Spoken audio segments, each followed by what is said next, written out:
Lo udah paham kan? Ketika membeli saham, berarti membeli perusahaan alias bisnisnya. Dengan harapan perusahaan akan memberikan keuntungan. Ketika lo memutuskan mau investasi di saham, muncul satu pertanyaan. Di mana lo harus beli saham yang gimana supaya dapat untung? Karena masih pemula, lo bingung nih mau beli saham yang mana dari 787 perusahaan yang ada di pasar modal Indonesia. Sebelum lo membeli saham, lo perlu tahu gimana kondisi perusahaannya. Apakah perusahaannya bisa ngasih keuntungan apa enggak? Keuntungannya beneran atau cuma sekedar di atas kertas doang? Perusahaannya terlilit utang atau enggak? Dan berbagai macam pertanyaan lainnya. Pertanyaan ini juga sering muncul ketika orang di sekitaran gue mau beli saham. Bahkan saat pertama kali beli saham, gue juga dulu gitu bro. Dari pengalaman yang gue dapat, hal pertama yang lo harus lakuin adalah baca laporan keuangan perusahaan. Emangnya kenapa dengan laporan keuangan perusahaan bang? Oke, coba gue kasih contoh nih. Misalnya aja lo ditawarin untuk beli saham di usaha nasi goreng. Alasan kenapa sahamnya mau dijual karena lagi butuh uang. Ada dua usaha nasi goreng yang nawarin sahamnya ke lu. Ada nasi goreng harga murah dan ada nasi goreng harga anak kos. Lo jadi bingung mau beli saham yang mana karena uang lo juga terbatas. Yang lo tahu, kedua usaha nasi goreng ini sama-sama enak dan banyak pelanggannya. Ya secara umum pasti lo pengen dapat untung yang maksimal kan? Dan meminimalisir kerugian. Daripada bingung, lo coba tanya-tanya dulu gimana kondisi usahanya supaya tahu mau beli saham yang mana. Pertanyaan pertama, berapa nih penjualan nasi goreng setiap harinya? Nasi goreng harga murah bisa menjual 100-150 porsi setiap hari. Dan nasi goreng harga anak kos bisa menjual 110-115 porsi setiap harinya. Pertanyaan kedua, berapa nih keuntungan penjualan setiap harinya? Nasi goreng murah bisa dapat keuntungan 600-750 ribu per hari.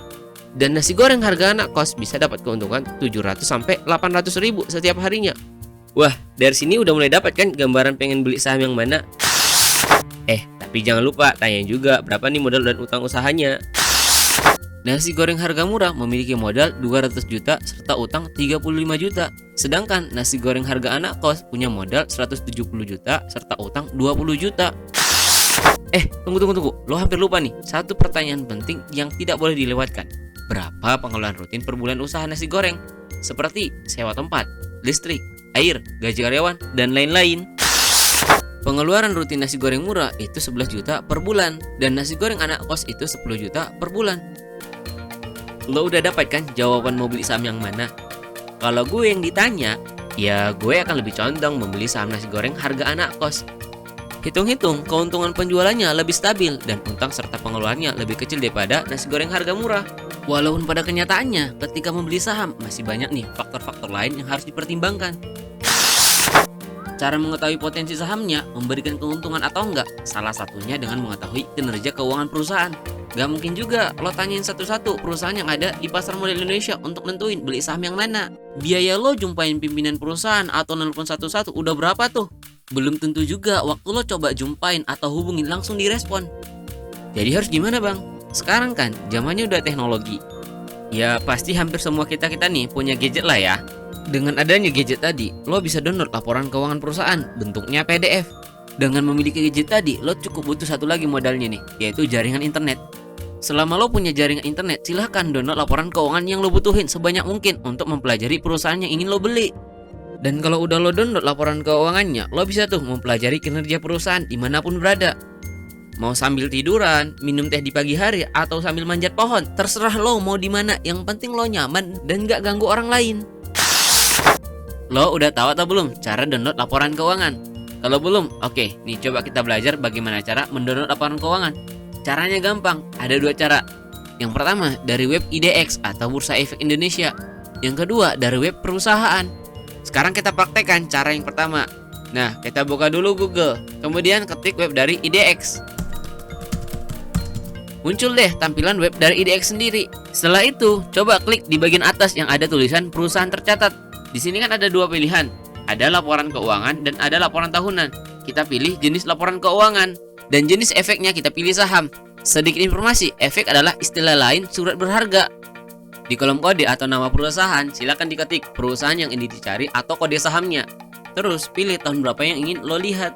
Oh iya, sekarang di web IDX hanya menampilkan laporan keuangan 3 tahun terakhir. Untuk versi lebih banyaknya nanti gue akan jelaskan. Setelah itu di kolom periode silakan dipilih. Nah, di sini ada pilihan triwulan 1, 2, 3 dan tahunan. Perusahaan wajib memberikan laporan keuangan setiap 3 bulan dan paling lambat 1 bulan setelah masa triwulan akan keluar. Triwulan 1 itu laporan keuangan bulan Januari sampai dengan Maret. Biasanya keluar di bulan April. Kemudian untuk triwulan 2 itu Januari sampai Juni dan laporannya keluar di bulan Juli. Untuk triwulan ketiga itu laporan keuangan Januari sampai dengan September, keluar bulan Oktober. Dan yang terakhir laporan keuangan tahunan atau triwulan keempat. Nah, biasanya keluarnya agak lama, sekitar 1-3 bulan karena harus cross check sana sini dan diaudit oleh akuntan publik. Kita coba cari satu laporan keuangan perusahaan. Kita ketik Mayora Indah Tbk. Terus pilih tahunnya 2021. Setelah kita klik cari akan muncul beberapa pilihan. Lo cukup pilih file PT Mayora Indah Tbk yang bentuknya PDF. Ini nih file yang paling atas. Setelah lo klik akan muncul nih laporan keuangan perusahaan. Di halaman awal-awal akan nampak pernyataan auditor karena ini laporan keuangan tahunan. Terus ada juga pernyataan dari direktur perusahaan. Baru deh mulai nampak kayak ada laporan posisi keuangan yang berisi angka-angka, laporan laba rugi, arus kas, dan penjelasan terkait laporan keuangan perusahaan.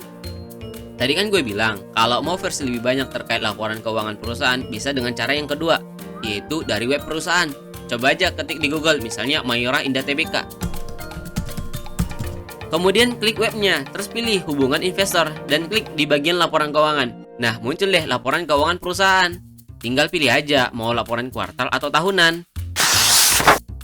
Jadi, kalau mau beli saham, biasanya gue ngecek dulu gimana kondisi kinerja perusahaan.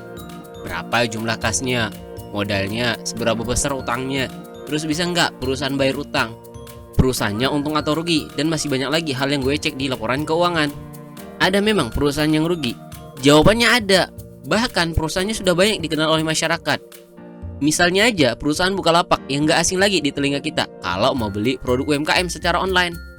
Yang dimana pada tahun 2021 itu mengalami kerugian 1,13 triliun. Apakah sahamnya gak bagus? Belum tentu, karena perusahaan ini adalah perusahaan startup. Karena metode perhitungan perusahaan startup apakah bagus atau enggak pasti beda dengan perusahaan pada umumnya. Kembali ke lu nih, mau atau enggak beli perusahaan yang rugi? Apalagi rugi terus-terusan. Ya kemungkinan besar nilai saham lo akan turun dan bisa membuat harga sahamnya juga turun. Kecuali lo udah punya perhitungan sendiri yang suatu saat nanti perusahaan yang rugi malah jadi untung di tahun-tahun selanjutnya. Contohnya aja kayak perusahaan Excel Axiata, produk yang tidak asing lagi di telinga kita sebagai penyedia jaringan untuk nelpon maupun layanan internet. Seperti pada tahun 2018 mengalami kerugian dan tahun-tahun selanjutnya jadi untung. Tapi nggak usah takut, perusahaan yang bisa untung terus secara konsisten juga ada banyak kok. Nah, info-info seperti ini kita tahunya ya dari laporan keuangan. Tinggal kitanya nih, mau nggak nyarinya dengan cara baca laporan keuangan perusahaan. Oh iya, penyebutan dua perusahaan tadi bukan berarti rekomendasi jual atau beli. Tetap harus dianalisis sendiri kalau mau beli saham. Mau nggak mau, lo memang harus paham sedikit-sedikit tentang akuntansi. Kalau kata Warren Buffett, accounting is the language of business. Kenapa dikatakan bahasa bisnis? Misalnya aja, lo dari Aceh pergi jalan-jalan ke Danau Toba. Terus lo mau nyari tempat makan dan lo nggak paham nih gimana bahasa Batak. Jadinya lo akan bingung mau nanya siapa. Walaupun warga setempat udah jelasin sampai berbuih-buih, lo nggak akan paham karena nggak ngerti bahasa Batak. Jadi kalau lo mau jadi investor sukses kayak Warren Buffett, harus bisa nih membaca laporan keuangan dengan ilmu akuntansi. Lo nggak harus tahu tentang akuntansi dari A sampai Z.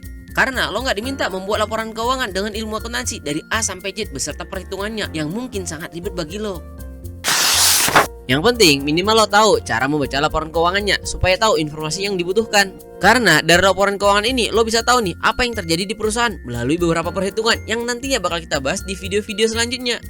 Sehingga lo nggak ragu lagi kalau mau investasi di saham. Sekian dulu video kali ini. Terima kasih.